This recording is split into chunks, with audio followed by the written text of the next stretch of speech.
Good morning student. कक्षा 6 विषय हिंदी पाठ 9 भक्ति रस। इसका प्रकरण है सूरदास का एक पद जो हमारी बुक अक्षरा में दिया गया है। इस पद को एक बार मैं आपको गा के सुना देती हूँ। उसके बाद हम हिंदी में ट्रांसलेशन करेंगे, उसका भावार्थ पढ़ेंगे। मैया मोरी मैं नहीं माखन खायो, मैया मोरी मैं नहीं माखन खायो। बोर बहे गैयन के पाछे, बोर बहे गैयन के पाछे, मधुबर मोही पठायो के मैया मोरी मैं नहीं माखन खायो। चार पहर बंसी बटे क्यों, साज परे घर आयो के मैया मोरी मैं नहीं माखन खायो। मैं बालक बैयन को छोटो, मैं बालक बैयन को छोटो, छीको कहीं विधि पायो के मैया मोरी मैं नहीं माखन खायो। ग्वाल बाल सब बेर पड़े हैं, ग्वाल बाल सब बेर पड़े हैं, बरबस मुख लपटायो कि मैया मोरी मैं नहीं माखन खायो। जिए तेरे कछु वेद में उपजी, जिए तेरे कुछ वेद में उपजी, जानी परायो के मैया मोरी मैं नहीं माखन खायो।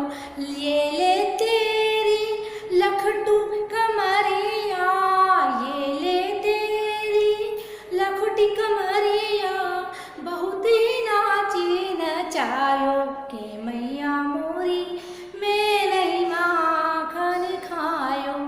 सूरदास तब भी हंसी, जसोदा ले उरकंठ लगायो के मैया मोरी मैं नहीं माखन खायो।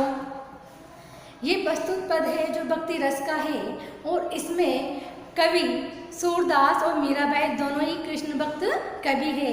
सूरदास जी ने जहाँ कृष्ण की बाल लीलाओं को अपने काव्य का विषय बनाया है, वहीं मीरा ने उनको अपना आराध्य माना है।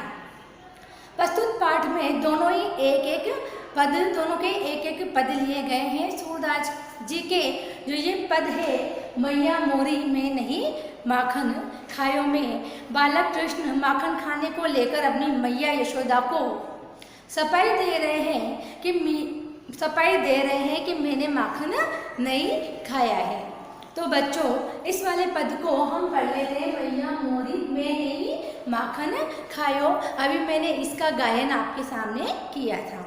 मैया मोरी मैं नहीं माखन खायो, इसमें श्री कृष्ण अपनी माँ यशोदा को समझाते हुए और रिझाते हुए कहते हैं कि मैया मैंने माखन नहीं खाया है।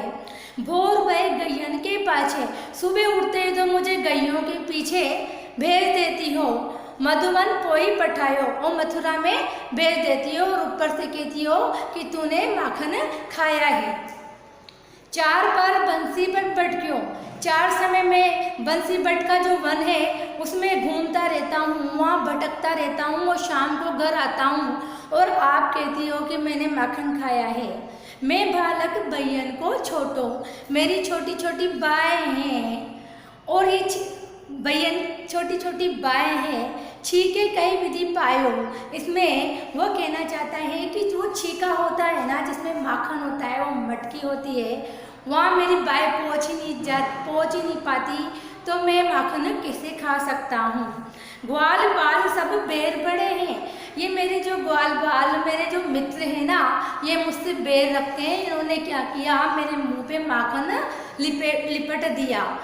तो आप समझ रही हो कि माखन खाया है तो मैंने माखन नहीं खाया। जिए तेरे कुछ भेद उपजी, मुझे तो ऐसा लगता है कि तेरे हृदय में कुछ ऐसा ऐसे छुपा रखा है। मैया तेरे मन में ऐसे आ रहा है कि तुम मुझे पराया समझती हो। जानी परायो जानो जाओ, कि तुम मुझे तो पराया समझ रही हो मुझसे, इसलिए ऐसी बातें करती हो। ये ले तेरी लखोटी कमरिया। कृष्ण भगवान झूठ मूठ गुस्सा होके अपनी मैया से कहते हैं कि ये तेरी लखोटियाँ भी ले, लकड़ी भी ले, तेरी कमरी मतलब ये कंबल भी ले, तूने तो मुझे खूब नाच नचाया। ऐसे कह के वो गुस्सा हो जाते हैं। अब सूरदास जी कहते हैं यशोदा कृष्ण भगवान की प्यारी प्यारी बातें सुन के और हंसने लगती है और उनको कंठ से लगा लेती है। बच्चों ये वाला पद आपको सूरदास जी का समझ में आ ही गया होगा कि मैया मोरी में नहीं माखन खायो। इस पद में कुछ शब्द आए हैं वो हम देख लेते हैं। मैया मतलब माता, बटक्यों का अर्थ है बटकना, पठायों का अर्थ है बेच देना। छीको, छीको एक छीका होता है, ये बर्तन होता है, इसमें मक्खन रखा जाता है, उसको हम छीका कहते हैं। जिए होता है मन, जिए क्या होता है मन होता है। बच्चों अब आपको ये पद समझ में आ ही गया होगा। अगला पद हम नेक्स्ट क्लास में पढ़ेंगे।